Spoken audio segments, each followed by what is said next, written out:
Hi guys, Intuitive Animal Communicator Amy Miller here, and I have been getting asked by a lot of friends and clients to do a video tutorial on how to work with my intuitive animal communication deck called Conversation Cards.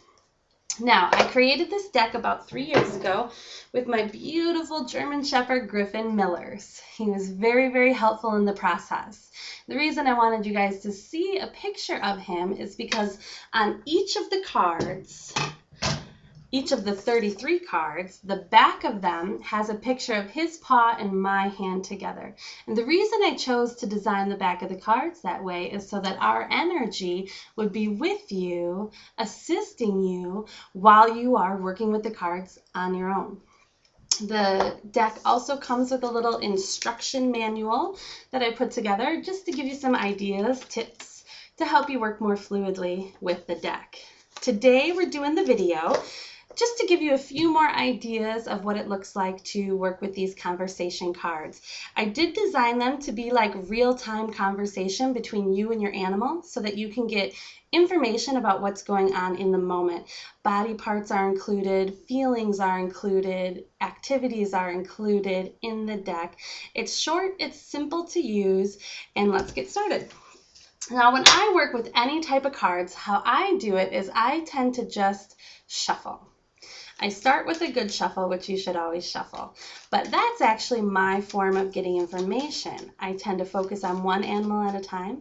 I'll focus on a picture of them in my mind, or I will talk to them by name. And we're going to focus on Griffin today for this example because he's sitting here in the living room. So I'm just going to say, Griffin, is there anything that you would like to share with us? Anything you would like me to know? You see how they're already starting to flip? Anything you need me to know? And I just wait for that one card, maybe two, to kind of flip out.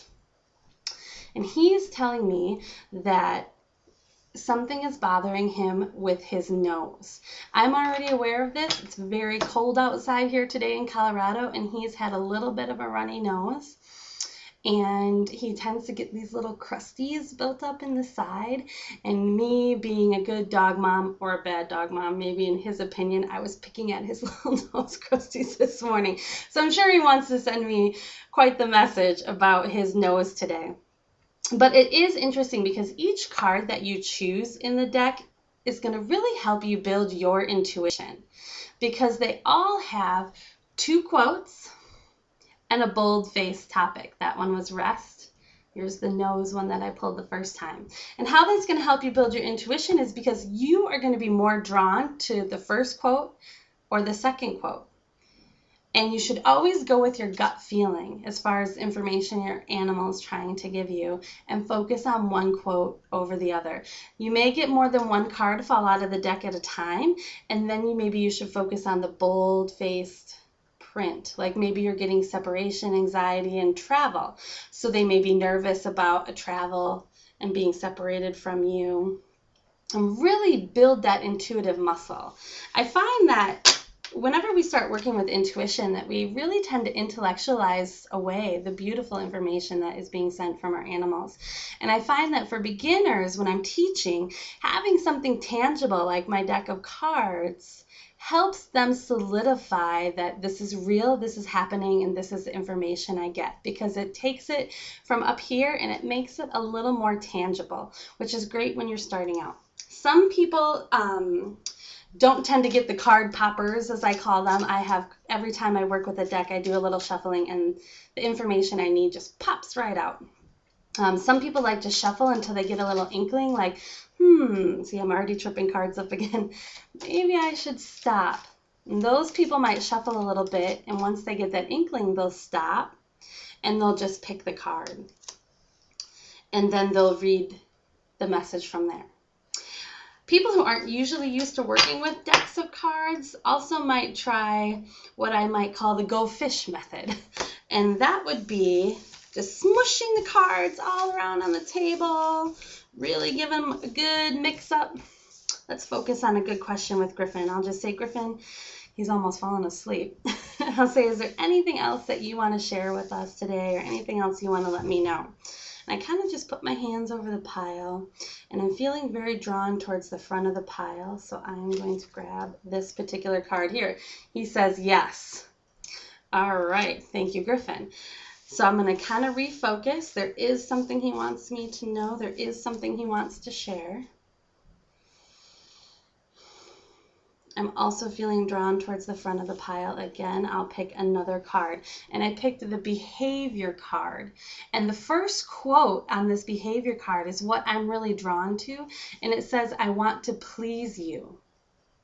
And that is really not always Griffin's mission with me, but he really does enjoy working intuitively. He does enjoy doing things that make both of us happy, and he is a German Shepherd. He has that work ethic. He likes to please. He likes to be involved with me. So it's no surprise that he got that quote that I want to please you. Another quote on the behavior quote, just so you can kind of see how two quotes work together, is please understand that I'm still adjusting.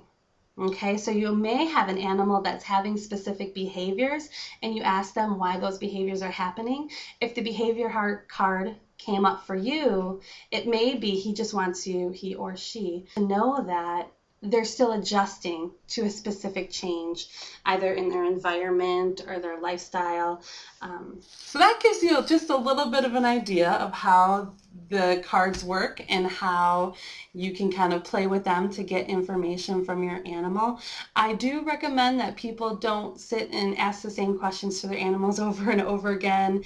This is not something you have to do every day, all day, but this is a wonderful tool once a week or so to check in with your animal and say, hey, is there anything that you would like to share with me? And then it's also a great tool when you're seeing behavior changes, when you're feeling like maybe your animal's not feeling 100%. Go to the cards, give them a shuffle and say, can you share something with me about how you're feeling? And see what body parts or emotions might come up that can help you just get a better idea of where the animal is coming from in the situation. And of course, remember that I'm always here for you. I'm only a phone call or an email away if you ever need me for anything. I wish you a lot of luck working with my cards. They are available in some stores. In fact, a store in Australia just started carrying them, which is very exciting for me. And they're also available on my website. They retail there for $15.95. You just have to pay shipping and I can get them out to you usually within the same day or within the next day. Thank you guys for watching and have a wonderful day.